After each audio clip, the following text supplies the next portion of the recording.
अस्सलामु अलैकुम वरहमतुल्लाहि वबरकातुह। मोहतरम भाइयों, बुज़ुर्गों, दोस्तों, रशिया और यूक्रेन दोनों के भी दरमियान में बढ़ता हुआ टेंशन और उस टेंशन का असर पूरी दुनिया के ऊपर पड़ रहा है। पूरी दुनिया के हर मामले में, यानी दुनिया की इकोनॉमीज़ पर भी और बाकी जो पॉलिटिकल इश्यूज़ है, यानी दुनिया की पॉलिटिक्स और इकोनॉमी और दीगर चीज़ों पर भी ये जंग का असर ऐसे पड़ा है जिसकी वजह से फ़िलहाल पूरी दुनिया में टेंशन का माहौल है। जहाँ तक अब चूँकि मैं कॉमर्स का एक छोटा सा स्टूडेंट हूँ, तो इसका असर जो शेयर मार्केट्स के ऊपर और इसी तरह से जो है बाकी इकोनॉमीज़ और फाइनेंस के ऊपर जो पड़ा है, उस पर मैंने ऑलरेडी एक वीडियो बना दिया हूँ। वो वीडियो सिर्फ हमारे लिंक पे क्लिक करके जितने लोगों ने अकाउंट ओपन किया था उन लोगों के लिए, और जिन लोगों ने हमारे शेयर मार्केट का जो ज्वाइन बटन है उस पर क्लिक किया है, यानी ज्वाइन बटन बाय किया है, परचेस किया है, उन लोगों के लिए जो है वो एक्सेसिबल है, वो लोग उसको देख सकते हैं। तो मैंने वो वीडियो तो कल रात में ही अपने चैनल के ऊपर अपलोड कर दिया था, लेकिन मैंने कहा कि कॉमन जो इन्फॉर्मेशन है, मालूमात है, वो आप लोगों को भी दी जाए। बाकी शेयर मार्केट के लाइन से लोगों को क्या करना है, क्या नहीं करना है, और ये क्या है, एक अपॉर्चुनिटी है या फिर फ़िलहाल जो है थोड़ा सा रुक जाना है, वो सारी बातें हमारे उस वीडियो में हैं। लेकिन अभी जो है मुझे सिर्फ पॉलिटिकली इस इशू को हाईलाइट करना है। फाइनेंशियली मैं ऑलरेडी हाईलाइट करके वो वीडियो चैनल पे डाल चुका हूँ, जो सिर्फ ज्वाइन बटन वालों के लिए और हमारे लिंक पे क्लिक करके अकाउंट ओपन करने वालों के लिए एक्सेसिबल है। अब आते हैं हम पॉलिटिकल इशू पे कि भाई ये मसला क्यों खड़ा हुआ और ये मसला क्यों चल रहा है। तो देखो, इस मसले की शुरुआत होती है सेकेंड वर्ल्ड वॉर से। सेकेंड वर्ल्ड वॉर के बाद से ही अमेरिका और रशिया दोनों के भी दरमियान में दुनिया की सुपर पावर ताकत कहलवाने को लेकर एक टेंशन का माहौल चल रहा था। दोनों के भी दरमियान में यहाँ तक कि एक ज़माना ऐसा भी था 1960 और 1970 का जो पीरियड था, तो उस ज़माने के अंदर अमेरिका और रशिया में कभी भी, यानी जब कोल्ड वॉर का ज़माना चल रहा था, माहौल में ऐसा कभी भी लगता था कि रशिया अमेरिका के ऊपर जो है वो न्यूक्लियर बम डाल सकता है, ऐसे ही अमेरिका रशिया के ऊपर, इस तरह का माहौल बना हुआ था। पूरे अमेरिका में जो है वो ज़माना डर के माहौल का कहलवाता है। इसी तरह से जो कोल्ड वॉर का ज़माना था, बहरहाल ज़माना अपने साथ में चलता गया और रशिया को उस ज़माने में जो है सोवियत यूनियन कहते थे। लेकिन 1991 में सोवियत यूनियन के अंदर एक इनकलाब आया और सोवियत यूनियन के टुकड़े टुकड़े हो गए और 15 मुल्क जो रशिया से अलग हो गए। 15 मुल्क, ये जितने भी मुल्क हैं ना, उसमें से बहुत सारे मुल्क वो आज यूरोप का हिस्सा है और बहुत सारे मुल्क जो है वो एशिया का हिस्सा है। अभी जैसे मैं आपको पूरा बताऊंगा डिटेल में, जैसे लेथविया है, इसी तरह से यूक्रेन वगैरह है, ये सारे मुल्क वो यूरोप के अंदर है, क्योंकि रशिया आधा एशिया में है और आधा जो है वो यूरोप में है। तो इसलिए रशिया के ये सारे जो मुल्क टूटे हैं, इसमें से बहुत सारे मुल्क जो एशिया के थे, जैसे आर्मेनिया, अज़रबैजान, ये यूरोप के बॉर्डर पे है, लेकिन दोनों भी जो है एशिया में है। उसके बाजू में तुर्कमेनिस्तान है, उज़्बेकिस्तान है, किर्गिज़िस्तान है, कज़ाकिस्तान है, ताजिकिस्तान है, और फिर उसके बाद में जो है हम आते हैं चाइना के बॉर्डर तक। यानी ये जितने भी सारे मुल्क हैं, ये सारे के सारे जो मुल्क है, ये भी उस ज़माने के अंदर रशिया से आज़ाद हुए 1991 में। अब उसके बाद रशिया का बॉर्डर एशिया में, आपको हैरत होगी, रशिया इतना बड़ा मुल्क है कि मशरिक़ी सिमत में, यानी ईस्ट में, रशिया का बॉर्डर जो है वो नॉर्थ कोरिया से मिलता है, कोरिया से। और ख़ाली मिलता नहीं है, बल्कि वहाँ से बाज़ाब्ता एक ट्रेन चलती है जो मॉस्को तक जाती है, और इसी तरह से चाइना से भी जो है रोज़ाना एक ट्रेन चलती है जो मॉस्को तक जाती है, आगे जर्मनी भी जाती है वो ट्रेन। तो इस तरह से जो है रशिया छोटा मुल्क नहीं है, पूरे ऊपर से मंगोलिया वगैरह को सब उसके बॉर्डर लगते हैं। अच्छा, फिर जो मगरिबी सिमत है रशिया की, मगरिबी सिमत के अंदर अमेरिका तक रशिया का बॉर्डर है। नॉर्थ कोरिया कहाँ है और कहाँ अमेरिका है, लेकिन वहाँ तक जो है रशिया का बॉर्डर है।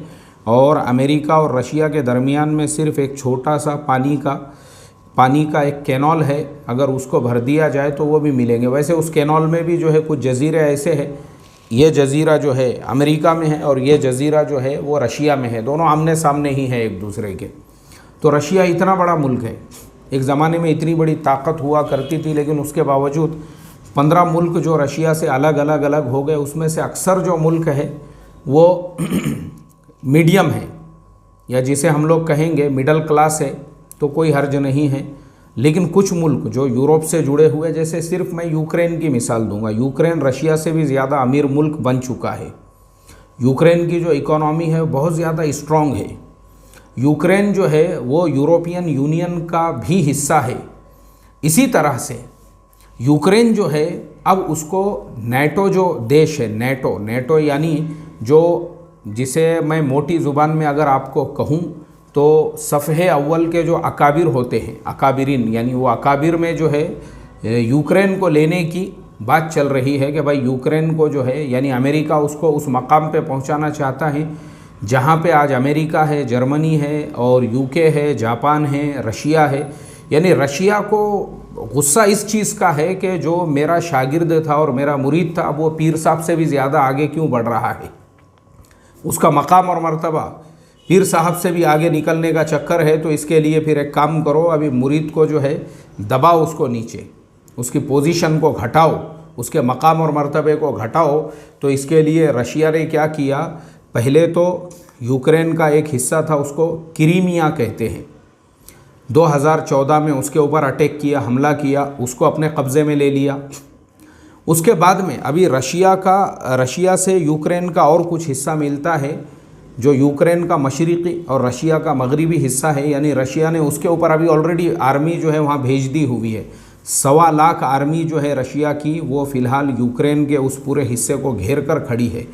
क्रीमिया तो 2014 में, मुझे याद है अच्छी तरह से, मैं साउथ कोरिया में था उस ज़माने में, यानी मेरा जब सफ़र हुआ था 2017 में, तो 2017 में यह क्रीमिया के मसले पे मेरी वो क्रीमिया के ख़ुद लोगों के साथ में इस मसले पे तफसीली बातचीत, यानी हमारा बाज़ाब्ता हम लोग कार में सफ़र कर रहे थे, तो वहाँ के कुछ लोग थे मेरे साथ में, हम एक ही कार में थे। तो मुझे जब पता चला, उन्होंने बताया कि हम लोग यूक्रेन से है और क्रीमिया, तो फिर मैंने उनसे वो डिटेल्स पूछे। मैं बोला भाई क्या मसला है ऐसा, क्रीमिया का कुछ पढ़ने के लिए आ रहा था। तब उन्होंने बताया कि क्रीमिया जो है वहाँ पे गैस के जो बहुत ज़्यादा ज़ख़ाइर है, बहुत बड़े बड़े ज़ख़ाइर है, और उन्हीं ज़ख़ाइर की वजह से यूक्रेन की जो इकोनॉमी है वो बहुत ज़्यादा स्ट्रॉन्ग हो चुकी है। और यूक्रेन जो है वो रशिया से भी ज़्यादा तरक्की याफ्ता मुल्क बन चुका है, जबकि वो एक ज़माने में रशिया का हिस्सा था। अब रशिया जो है हसद और जलन की आग में पूरी तरह से जल के काला, पीला, ऊदा, नीला, गुलाबी, लाल हो चुका है कि जो क्रीमिया की वजह से यूक्रेन को ये मकाम और मर्तबा मिला है, एक काम करो उसको अपने कब्ज़े में ले लो बोले वापस से। तो उसके लिए क्रीमिया को रशिया ने अपने कब्ज़े के अंदर ले लिया, वहाँ पे अपना आर्मी के अटैक और हमले वगैरह करा के। उसी वजह से जो दुनिया के G8 जिसे कहते हैं, यानी जो ग्रुप था दुनिया के ताकतवर 8 मुल्कों का, उससे बाहर कर दिया गया रशिया को उसी वक्त में। तो उसके बाद में जो है अब रशिया की नीयत में और खोट आई। उन्होंने कहा कि चलो क्रीमिया को तो लिए ही है, वैसा और आधा यूक्रेन अपने कब्ज़े में ले लेते हैं, यूक्रेन को गरीब करना है बस, आगे नहीं। जैसे हमारे ज़माने में भी नहीं कि हसद और जलन की जब आग भड़क जाती है, आपने देखे होंगे बहुत सारे शागिर्द जब वो उस्ताद के भी बाप बन जाते हैं तो उस्ताद लोग ही उनकी टांग पकड़ना शुरू कर देते हैं। कहीं पे किसी की सनद जो है वो मनसूख कर दी जाती है, उन लोगों को लगता है भाई ये तो अपना बाप बन गया, तो फिर इसको अपने को अब्बा जान बोलना पड़ेगा। क्योंकि यूक्रेन का मसला वैसा ही हुआ।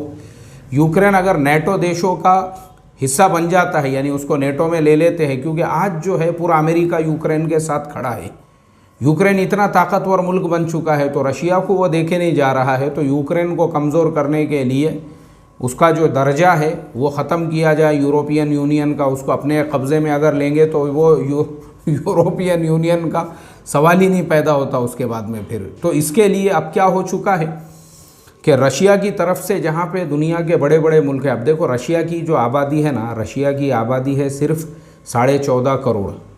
रकबा चाहे रशिया का कितना भी हो, रशिया का रकबा जैसे मैंने आपको बताया 1 करोड़ 70 लाख किलोमीटर का रकबा है, दुनिया में सबसे बड़ा। लेकिन रशिया की सबसे बड़ी खासियत यह है कि चाइना रशिया के साथ में है। जैसे मैंने अभी आपको बताया, रशिया और चाइना दोनों के बॉर्डर मिले हुए हैं। रोज़ाना एक ट्रेन चाइना के 2 शहरों से जाती है, एक बीजिंग से जाती है, दूसरी मेरे ख्याल से जो है जो ये है शियान वगैरह, ऐसे और भी किसी शहर से जो है ऐसे रोज़ाना चाइना से ट्रेनें मुस्तकिल मास्को को जाती है। हालांकि मास्को को वहाँ से जाने तक 8 दिन लगते हैं ट्रेन में, लेकिन ट्रेन रोज़ाना चलती है और वो रोज़ाना ट्रेन वहाँ का सफ़र तय करती है। तो इस तरह से वो ट्रेन जो है पूरा कज़ाकिस्तान क्रॉस करती है, कज़ाकिस्तान होते हुए वो गुज़रती है। बहरहाल तो जो भी है, लेकिन रशिया और चाइना के ताल्लुकात इतने ज़्यादा आपस में मिले हुए हैं कि अगर रशिया को कुछ होता है तो पूरी चाइना अपनी आर्मी उतार देंगे। अब चाइना के पास तो आर्मी का कोई सवाल ही नहीं पैदा होता। अब अगर हम देखते हैं कि भाई चाइना, चलो रशिया के पास में अगर आर्मी जो है वो कम है, तो यहाँ पे चाइना जो है, चाइना के पास में जो है आर्मी की कोई कमी ही नहीं है। चाइना के पास में जो आर्मी जवान है चाइना के, वो 4,15,00,000 है। अब आप बताओ, रशिया की जितनी आबादी है उससे 3 गुना ज़्यादा तो चाइना के पास में आर्मी है। अब हम क्या कर सकते हैं? अमेरिका के पास में 2,23,03,050, ये अमेरिकन आर्मी का फिगर है। इसी तरह से देखो, सबसे ज़्यादा जो आर्मी है वो इनके पास में ही है, चाइना के पास में ही है। अब चाइना के पास में जो है, जब आर्मी इतनी है उनके पास में, तो फिर उसके बाद में रशिया को डरने और घबराने की ज़रूरत ही नहीं है। पूरा चाइना रशिया के साथ होगा। अब अच्छा, चाइना अकेला नहीं रहेगा, उसके अलावा भी रशिया के दुनिया के और मुल्कों के साथ में भी बहुत अच्छे ताल्लुकात हैं जो रशिया के दोस्त हैं। अब वो सब रशिया के साथ में जो कम्युनिस्ट जहन वाले और दोस्त हैं वो सब रशिया के साथ में आके खड़े हो जाएंगे। तो फिर क्या होगा? जो वर्ल्ड वॉर है उसके चांसेस पैदा हो जाते हैं यहाँ पे, क्योंकि वर्ल्ड वॉर पैदा होने के लिए कोई बड़ा हादसा होना ज़रूरी नहीं है। हैरत होंगी आपको, हैरत, जो पहला वर्ल्ड वॉर था, फर्स्ट वर्ल्ड वॉर जो शुरू हुआ था, वो सिर्फ एक 8 साल के बच्चे ने जो है फर्डिनेंड क्या है वो उसके ऊपर गोली चलाया था। बस वो एक वाक़ये की वजह से जो है उसके बाद में फिर वो फर्स्ट वर्ल्ड वॉर ऐसे भड़क गई। मेरा पूरा वीडियो है उसके ऊपर, आप देख सकते हैं किस तरह से जो है फर्स्ट वर्ल्ड वॉर का वाक़या ज़ुहूर में आया था और किस तरह से फर्स्ट वर्ल्ड वॉर के बाद में जब देखा गया तो फर्स्ट वर्ल्ड वॉर के अंदर जो मरने वाले लोग थे 17 मिलियन लोग, यानी 1,70,00,000 लोग तो जंग से मारे गए। उसके अलावा तकरीबन जो है 5 करोड़ लोग जो है उसके बाद में वो लाशों की बदबू और गिलाज़त और उसकी वजह से जब पूरे यूरोप के अंदर जो है स्पेनिश फ्लू फैला तो 5 करोड़ लोग उसकी वजह से मर गए। कितने लोग मरे फिर? 6,70,00,000। और उसके अलावा भी जो इंजर्ड हुए थे करोड़ों में थे।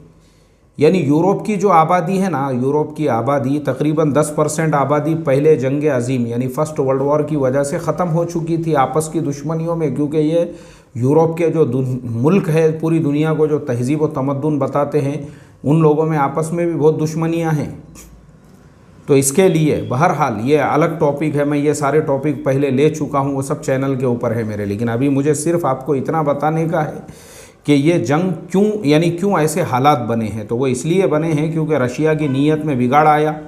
पीर साहब को लगा कि भाई मुरीद जो है वो अपनी ख़ुद की टपरी खोलने के चक्कर में है और उसका मकाम और मर्तबा अपने से ज़्यादा बढ़ रहा है, और बाकी जो बड़े बड़े पीर हैं, अमेरिका है, यूके है, फ्रांस है, जर्मनी है, उन्होंने मुरीद को अपने लेवल में ले लिया है। तो फिर एक काम करो, मुरीद की खिलाफत, मुरीद की सनद सब मनसूख की जाती है ताकि मुरीद जो है पहले की तरह से मुरीद ही रहे, क्योंकि उसको नेटो का दर्जा नहीं मिलना चाहिए और अक़वाम मुत्तहिदा, यानी ऐसी बहुत सारी बातें हैं। तो ये है मेन पूरे वाक़ये का ख़ुलासा। तो आगे देखते हैं क्या क्या होता है, क्योंकि फ़िलहाल बातचीत वगैरह भी जारी है, तो कुछ ना कुछ हल इसका निकल जाएगा बग़ैर जंग के। क्योंकि अब जो जंग हुई तो हम अंदाज़ा लगा सकते हैं, पहली जो जंग अज़ीम हुई थी उसमें जो मैंने आपको बताया ना, पहली जो जंग अज़ीम हुई थी उसके अंदर जो है उसके अंदर तो मैंने आपको बताया 17 मिलियन यानी 1,70,00,000 लोग मारे गए, और उसके बाद स्पेनिश फ्लू से 5 करोड़ लोग, और फिर जो इंजर्ड हुए अलग। लेकिन अगर हम सेकेंड का देखेंगे, यानी दूसरी जो जंग अज़ीम हुई, तो उसके अंदर वो और बढ़ गया मरने वालों का फिगर, और उसमें जो है 85 मिलियन मतलब आप सोचो 85 मिलियन मतलब 8,50,00,000 लोग सेकेंड वर्ल्ड वॉर के अंदर मारे गए। और दुनिया का उस वक्त का जो पूरे दुनिया का पॉपुलेशन था वो 3% जो है वो कम हो गया 1940 के अंदर, जो उन्होंने जो है उस वक्त उसको शुमार किया। तो अल्लाह हिफाजत फरमाए। मोहतरम दोस्तों, ऐसे हालात है देखो दुनिया के। तो उस टाइम पे तो न्यूक्लियर पावर का खाली एक मुल्क पे इस्तेमाल हुआ था, जापान के ऊपर। अब तो हालात उससे भी ज़्यादा भयानक और ख़तरनाक है कि ऐसे ऐसे केमिकल बम आ चुके हैं, केमिकल वेपन्स ऐसे ऐसे आ चुके हैं, हम सोच भी नहीं सकते हैं। अब तो न्यूक्लियर बम की और गोलियों की, वो 2 नाली की बंदूक का ज़माना तो रहा नहीं, उसको फूकने का, उसको साफ़ करने का और फिर उसमें 2 गोलियां डाल के जो है फिर निशाना लगाने का, वो ज़माना नहीं रह हुआ है। अब आगे आ चुके हैं केमिकल वेपन्स। पूरा पूरा मुल्क बर्बाद करने के लिए जो है वैसे केमिकल वेपन्स आज आ चुके हैं। सांस के ज़रिए से लोग मर रहे हैं, हवा के ज़रिए से। अल्लाह हिफाजत फरमाए और अल्लाह जो है पूरी दुनिया के ऊपर खैर का मुआमला फरमाए। और अल्लाह तबारक व तआला जो है ये अकाबिर और असागिर का जो झगड़ा है, मैं बड़ा क्या तू बड़ा, अल्लाह भाई ये तकब्बुर, ये घमंड, ये अकड़, ये खबासत, ये गिलाज़त, ये गंदगियों से हमारी तमाम की हिफाजत फरमाए और हमको छोटा बनकर मन तवाज़अ लिल्लाहि रफ़अहुल्लाहु, जो अल्लाह के नबी सल्लल्लाहु अलैहि वसल्लम की हदीस है, वैसे आजीज़ी तवाज़ो वाला बनकर हमको ज़िंदगी गुजारने वाला बनाए। अस्सलामु अलैकुम व रहमतुल्लाहि व बरकातुहू।